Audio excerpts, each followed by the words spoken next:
Hello friends, welcome है आपका हमारे YouTube channel knowledge with Alok Singh Rajput में।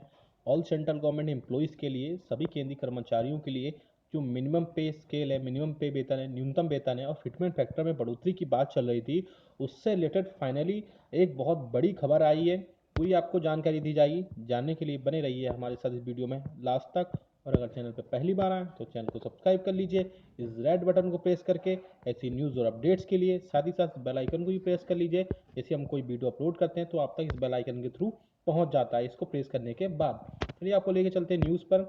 आप देख सकते हैं बड़ी न्यूज़ आई है, कह सकते हैं इस मंथ की। केंद्रीय कर्मचारियों के लिए बुरी खबर, बेसिक सैलरी में बढ़ोतरी के लिए अभी और करना होगा इंतजार। यानी सरकार आपकी सैलरी, बेसिक सैलरी और बढ़ाने के मूड में बिल्कुल भी नहीं है।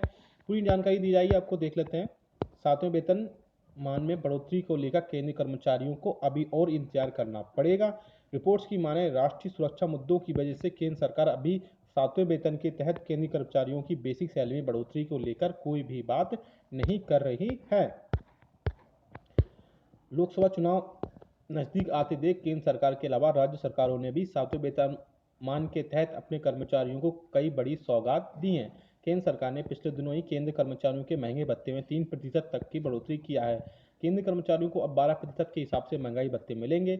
बढ़ा हुआ भत्ता 1 जनवरी 2019 के हिसाब से जोड़कर दिया जाएगा। केंद्रीय कर्मचारी, लेकिन केंद्र सरकार की तरफ से अभी तक सेंट्रल गवर्नमेंट एम्प्लॉई के बेसिक सैलरी में बढ़ोतरी को लेकर कुछ नहीं कहा गया है। रिपोर्ट्स की माने तो केंद्र सरकार आचार संहिता यानी कोड ऑफ कंडक्ट लागू होने के पहले केंद्रीय कर्मचारियों की बेसिक सैलरी में बढ़ोतरी पर कोई बड़ा फैसला ले सकती है। लेकिन सबसे बड़ा सवाल यह है कि अगर चुनाव आयोग द्वारा मार्च में आचार संहिता घोषित की जाती तो सरकार आचार संहिता की वजह से केंद्रीय कर्मचारियों की बेसिक सैलरी में बढ़ोतरी को लेकर कोई बड़ा घोषणा नहीं कर पाएगी। रिपोर्ट्स की माने तो केंद्र सरकार का इस समय पूरा फोकस किसानों पर है। सरकार किसानों से संबंधित मुद्दों को ज़्यादा प्राथमिकता दे रही है। इसके अलावा केंद्र सरकार के सामने राष्ट्रीय सुरक्षा से जुड़े कई बड़े मुद्दे हैं। पुलवामा में आतंकी हमले के बाद जिस तरह से भारत पाकिस्तान के खिलाफ कार्रवाई कर रहा है, उसे देखते नहीं लगता कि केंद्र सरकार केंद्रीय कर्मचारियों की बेसिक सैलरी में बढ़ोतरी को लेकर कोई बड़ी बैठक करेगी। सातवें वेतन आयोग के तहत वर्तमान में केंद्रीय कर्मचारियों को 18,000 रुपये प्रति महीने बेसिक सैलरी रखी गई है। लेकिन केंद्रीय कर्मचारी वर्तमान में दी जा रही बेसिक सैलरी से नाखुश हैं। केंद्रीय कर्मचारी अपने बेसिक सैलरी 21,000 रुपये प्रति महीने की बात कर रहे हैं, लेकिन केंद्र सरकार की तरफ से इस पर अभी कोई फैसला नहीं लिया गया है।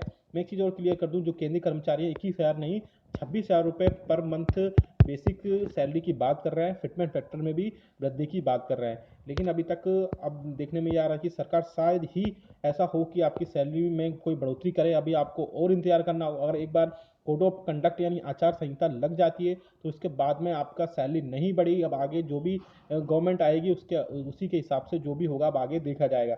तो जो भी अपडेट्स आगे आता रहेगा हम आपको बताते रहेंगे। 7th पे कमीशन या किसी भी टाइप से सेंट्रल गवर्नमेंट एम्प्लॉयज़ के या किसी भी पेंशनर्स और स्टेट गवर्नमेंट एम्प्लॉयज़ के लिए, इसलिए हमारे चैनल को सब्सक्राइब कर लीजिए। नहीं किया तो बेल आइकन को भी प्रेस कर लीजिए। वीडियो अच्छा लगा तो लाइक करिएगा, शेयर भी करिएगा। मिलते हैं आपको नेक्स्ट वीडियो में। Thank you so much. जय हिंद, जय भारत।